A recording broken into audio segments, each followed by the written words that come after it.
नमस्कार दोस्तों। आज मैं फिर आपके सामने एक कहानी लेकर आई हूँ। ये कहानी लियो टॉल्स्टॉय की एक प्रसिद्ध कहानी है।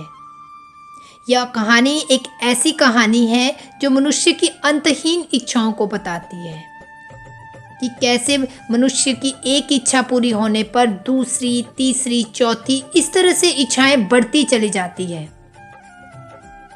इस कहानी की शुरुआत ऐसे होती है कि एक बार एक सन्यासी एक आदमी के घर मेहमान बनकर आता है। सन्यासी का आदर सत्कार होता है और जब रात हो जाती है तो खाना खाने के बाद तो एक दूसरे से बातें करने लगते हैं। बातों ही बातों में सन्यासी उस आदमी से पूछता है, तुम अपने जीवन यापन के लिए क्या करते हो?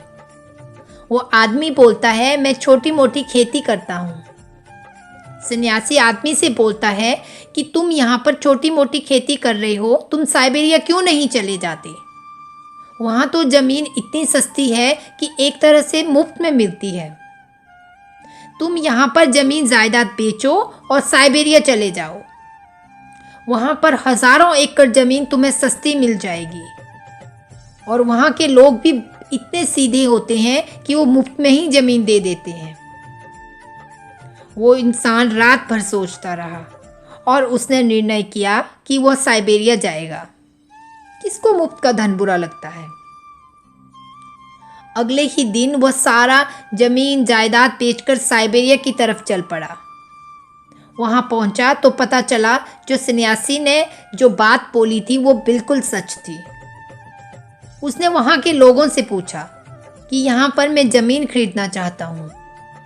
वहाँ के लोगों ने बोला कि जितना भी तुम पैसे लेकर यहाँ आए हो वो हमारे पास रख दो और कल तुम सुबह इस जगह पर आना। अगले दिन वो आदमी उस नियत जगह पर पहुँच गया। वहाँ के लोगों ने उससे बोला कि तुम्हारे लिए यह सुनहरा अवसर है, यह पूरी ज़मीन तुम्हारी हो सकती है, लेकिन शर्त यह है कि सूरज उगते ही तुम्हें अपनी यात्रा शुरू करनी है और शाम को सूरज डूबने से पहले वापस उस जगह पर पहुंच जाना है जहां से तुमने यात्रा शुरू की थी। जितनी ज़मीन तुम यात्रा करके घेर लोगे उतनी ज़मीन तुम्हारी हो जाएगी। रात भर वो आदमी सो न सका। रात भर वो योजनाएं बनाता रहा कि कल मैं कितनी ज़मीन घेरूंगा। सुबह होते ही सारे गांव के लोगों की भीड़ इकट्ठी हो गई। सूरज जैसे ही उगा वह आदमी ने चलना शुरू कर दिया। कुछ दूर चलने के बाद अब वह दौड़ने लगा। वह रास्ते के लिए अपने साथ खाना पानी सबका इंतज़ाम कर रखा था। उसने निर्णय कर रखा था कि आज मुझे रुकना नहीं है, बस दौड़ना है। वह दौड़ते चले जा रहा था। उसने सोचा कि 12 बजे के बाद वापस आना शुरू करूंगा, लेकिन जब 12 बज गए तो उसके सामने देखा कि उससे भी ज़्यादा उपजाऊ ज़मीन तो आगे पड़ी हुई है। उसने सोचा इस उपजाऊ ज़मीन को भी घेर लेता हूँ। अभी तक उसने खाना भी नहीं खाया था। उसने सोचा कि खाना खाने में समय क्यों बर्बाद करूं। उसने पानी भी नहीं पिया, सब रास्ते में ही फेंक दिया कि कहीं उपजाऊ ज़मीन हाथ से ना निकल जाए, और दौड़ता चला गया। अब 2 बजने को थे। लौटने का मन तो नहीं हो रहा था। आगे उसे और भी सुंदर ज़मीन दिखाई दे रही थी, लेकिन लौटना तो पड़ता ही क्योंकि शर्त ही वही थी। वह 2 बजे से वापस लौटना शुरू किया, लेकिन अब वह घबराया क्योंकि उसने अपनी सारी ताकत तो पहुंचने में लगा दी थी, उस ज़मीन को घेरने में लगा दी थी। सुबह से दौड़ रहा था, वह पूरी जान से दौड़ रहा था। अब वो थकने लगा था। उसको अब चिंता होने लगी कि पहुंच पाऊंगा उस जगह पर या नहीं पहुंच पाऊंगा। अब सूरज डूबने को था। वो अपनी मंजिल से ज़्यादा दूर नहीं था। उसे लोग दिखाई दे रहे थे और वो लोग चिल्ला भी रहे थे कि भागो भागो, सूरज डूबने वाला है। सही में बहुत सीधे साधे लोग रहे होंगे, क्योंकि कोई और होता तो सोचता कि यात्रा पूरी न कर पाए, लेकिन वो उसका प्रोत्साहन बढ़ा रहे थे। भागो भागो, बस थोड़ी सी दूर है, भागो भागो, थोड़ी सी दूर है। वह इंसान ने अपने आखिरी दम लगा दी। वह और तेज भागा। इधर सूरज डूब रहा था, उधर वह भाग रहा था। वो जमीन पर गिर पड़ा। सूरज की आखिरी कोर क्षितिज पर ही रह गई थी। अब वो अपने शरीर को घसीटते हुए आगे बढ़ने लगा।